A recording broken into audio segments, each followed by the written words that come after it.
Hello everyone, thanks for checking out my ball joint build. She's made out of polymer clay.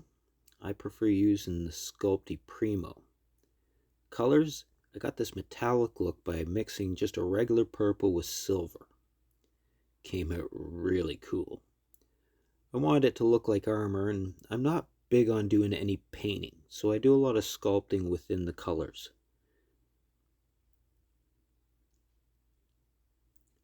Her sword is just a popsicle stick cut to a sword shape with polymer clay used for the handle, hilt, and the case.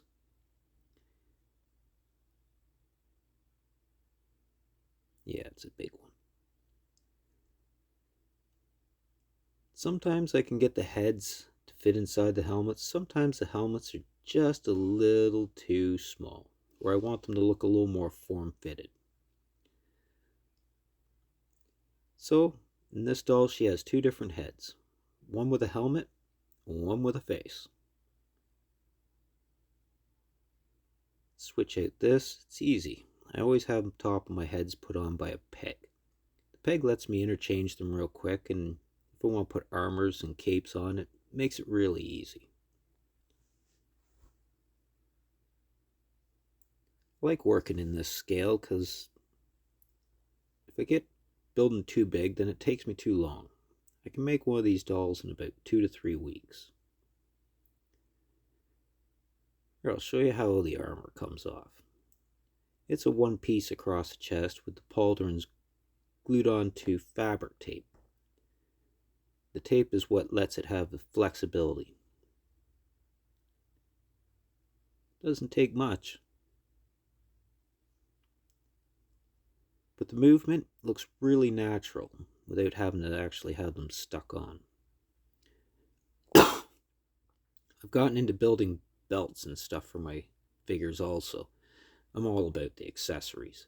Who wants a doll with nothing?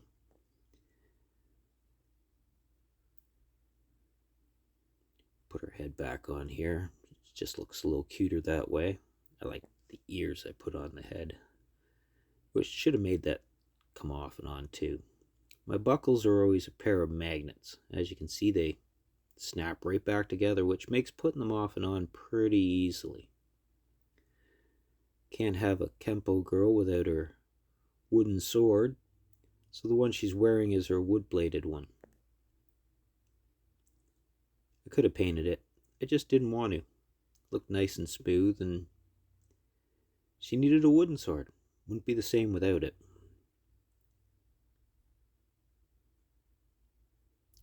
Now let's get into some movement here. The arm has my regular articulation. Elbows can bend better than 90. The hair moves a bit so that I can get different kind of facial expressions without having to move eyes. My hands pivot around, and they actually open and close because of the way I hinge and connect my elastic cables.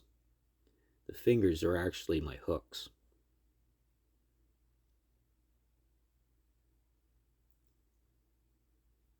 But you can get a real natural movement out of her. Most of my dolls do. It's kind of a criteria, like being able to stand. Her hips can move out. If you move the ball joint around, you can get her to do a pretty decent split too. Legs bend better than 90. Ankles swivel around. The chest has some okay movement and crunch. It twists good, but the crunch is just limited. It was because of all the metallic I wanted to put around her waist to make this look like she was wearing a super suit or something.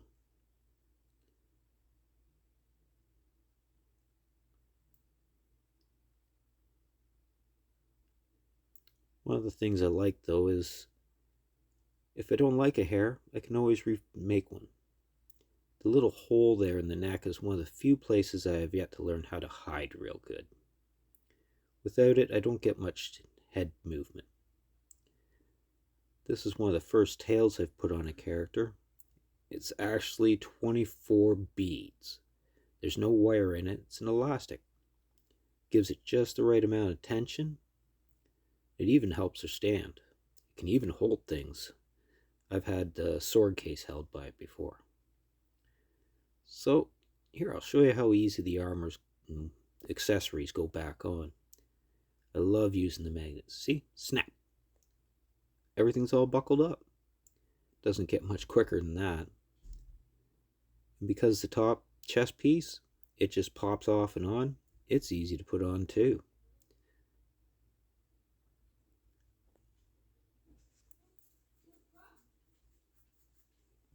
I like the different heads.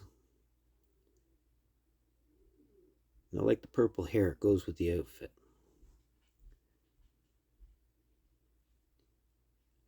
I can do stop motion and all sorts of different poses. So it makes it fun to build them. I'm definitely going to be building more, so can't wait to see them. Well, let's see if we can make any more creations come to life.